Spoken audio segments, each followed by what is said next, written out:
بەخشندەیی پێغەمبەری خوددا صلى الله عليه وسلم.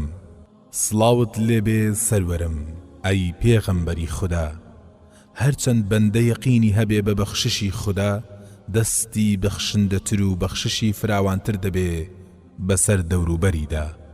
جەنابیشت ئەی محەممەدی سەروەرم، خاوەنی گەورەترین یەقینی بە بەخششی پەروەردگارت، بۆیە جەنابت خاوەنی بەخشندەترین دەست بووی بەسەر هەموو ئەوانەی دەوروبەرت. بە جۆرێک کە هاوڵانت بەخشندە یەکەتیان بە بایەکی هەڵکرد و چواندووە کە دەبێتە خێر و بەرەکەت بۆ هەموو لایەنەکانی ژیانی دنیا، بەڵکو دوای ئەوە وتیانە کە لە بای هەڵکردوش بەخشندەتر بووی، چونکە بەخشندەی تۆ بۆ ئێمە تەنها بۆ دنیا نییە، بەڵکو بۆ دنیا و دوا ڕۆژە. جاو کات فێرت کردم کە بەخششی من وەکو باوا بێت کە هەمووان بگرێتەوە و جداوازی لە نێوان دوور و نزیک نەکات. بەشی جەنابەت لە غەزوەی حونەین بریتی بوو لە کۆمەڵێک مەڕ و وشتر کە بەقەد یەک دۆڵ دەبوون کە دەکاتە ملیۆنەها سەروەت و سامانی ئێستا. جا کابرایەک دێت کە تەنانەت ئێمەش ناوی نازانین و بەسەر سوڕمانەوە سەیری ئەو سەروەت و سامانە گەورەیەت دەکات. جەنابت بەو پەڕی سادەیە و لێی دەپرسی بەدڵتا؟ ئەویش پێت دەڵێ بەڵێ زۆر. جەنابیشت بەبێ دوو دڵی پێی دەفەرمووی ئەمانە بۆ تۆ. هەر ئاوا زۆر بە سادەیی ئەویش دەیبات و خەریکە باوەڕ نەکات کە بردوویەتی.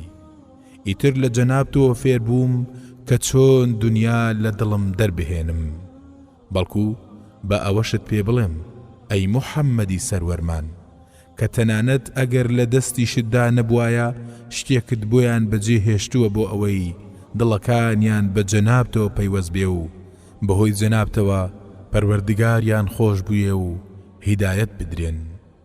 سەیر ئەوەیە کاتێک کەسێکی هەژار لە هاوڵانت هاتەلات و بەخششی لە جەنابت داوا کرد، اینجا کە جەنابت لە ماڵەکانتدا بە دوای شتێکدا گەڕایی بۆ ئەوەی پێی بدەی و نەتدۆزیەوە، هەرگیز جێت نەهێش کە ئاوا بڕوات. پێت فەرموو بڕۆ بۆ بازار شت بکڕە و بڵێ لەسەر محەممەد هەژماری بکات. ئەو کات زانیم کە سەروەرمان محەممەدی بەخشندە صلى الله عليه وسلم کەسی هەژار بەڕێ ناکات تا دڵی بە شتێ خۆش نەکات. بۆیە دڵنیام تۆش بەوە دڵخۆش دەبیت ئەگەر منیش وەک جەنابت بکەم. اینجا ڕوبەیعی کچی معەویزی دراوسێت دێت و قاپێکت بۆ دێنێ کە هەندێک سەوزەی تێدا بوو وەک عادەتی دراوسێتی، بەڵام تۆ وەک هیچ دراوسەیەک نیت، سەری سوڕما کاتێک جەنابت قاپێکی پڕ لە زێڕت بۆی ناردەوە. ئیدی فێرت کردم کە چۆن کەسی بەرامبەرم تووشی سەر سوڕمان بکەم بە بەخشندەییمەوە ئەگەر ببەخشم. شتێکی جوانە کە ئەو کەسە دەوڵەمەند بکەم کە پێی دەبەخشم ئەگەر لە توانامدا هەبوو. ئەو پەڕی بەخشندەیت ئەو کاتەیە کە بە بەخشندەی ڕەوشتەکەتەوە دەگەڕێەوە بۆ مەککەی شارەکەت. دوای ئەوەی کۆچی ناچاریان پێکردی و چاویان لەوە بوو کە بتکوژن، بە لەشکرە گەورەکەتەوە گەڕایەوە، جا لە کاتێکدا کە هەمویان دڵە ڕاوکیان بوو لە ماڵەوە. بەڵام دەزانن کە جەنابت کەعبەی پیرۆزت لەلا زۆر گەورە و بەقەدرە، دەچنە نێو کەعبە و لەوێ خۆیان لە تۆ دەپارێزن و جەنابیش دەوەستی و لێیان دەپرسی چاوەڕێ دەکەن چیتان لێ بکەم. جاوانیش چاوەڕێی مژدەن و دەڵێن کە جەنابت بە بەخشندەی کوڕی بەخشندە مەشهوری. اینجا تۆش ئەی خاوەنی ڕەوشتە بەرزەکان، ئەی پێغەمبەری خوددا صلى الله عليه وسلم پێیان دەفەرمووی من چۆن گومانتان پێبردم ئاوا دەبم، بڕۆن ئیدی ئێوە ئازادن.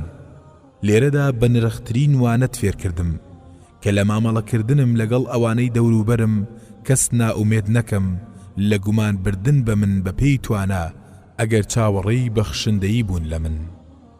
پەیامەکەت گەیشت ئەی پێغەمبەری خوددا صلى الله عليه وسلم، پەیمانت پێدەدەم کە ئەرک بکێشم لە بەخشندەیی بەسەر دەوروبەرمدا بە پێی توانام و بەخیل و چروک نەبم بەسەریاندا، نە بە کات، نە بە سەروەت و سامان، نە بە پلە و پایە، بۆ ئەوەی خۆم بە تۆ بتوێنم و لەگەڵ جەنابتدا حەشر بکرێم.